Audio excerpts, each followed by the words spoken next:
On vous propose 10 000 chaînes de télé pour le prix d'un trio hamburger par mois. On vous dit, ben voyons, c'est illégal la TV par Internet, regarde Netflix. Je vous aide à départager la télé par Internet légale de celle qui ne l'est pas en 2 minutes.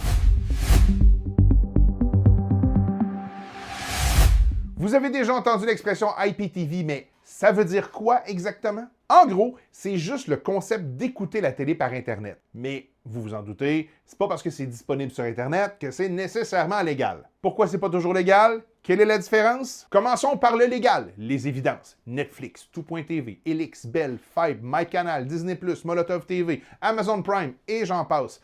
On paye pour un abonnement clair. Les applications sont faciles à trouver sur l'App Store ou Google Play et le prix est normal, entre 10 et 30 $ ou euros par mois. Et maintenant, l'illégal. C'est des serveurs qui sont souvent à l'étranger qui vont voler le signal de partout dans le monde. Le signe qui ne trompe pas, on vous promet des milliers de chaînes télé, tous les bouquets de sport, RDS, TVA Sport au Québec, Canal+ Sport en Europe, les derniers films aussi pour environ 15 $ ou euros par mois. L'affaire, c'est que c'est techniquement impossible légalement.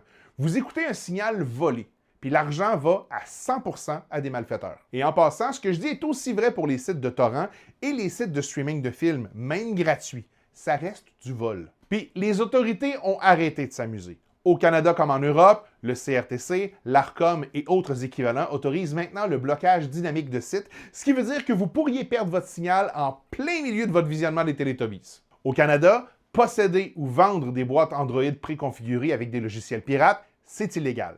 Aussi, ce à quoi on pense moins souvent, c'est que ces applications-là puis ces boîtiers-là, c'est une porte ouverte pour le piratage.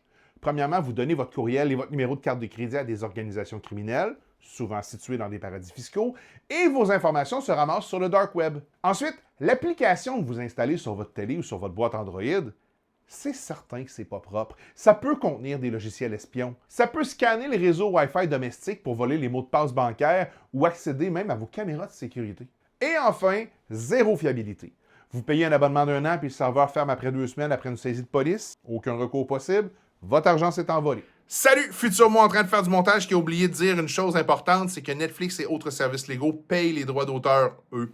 Je vois venir le débat tout de suite. Oui, mais la télé, le câble, c'est trop cher mensuellement. C'est un débat dans lequel je n'embarque pas. Évidemment, je vous recommanderai toujours de ne pas vous abonner. Mais je ne suis pas la police.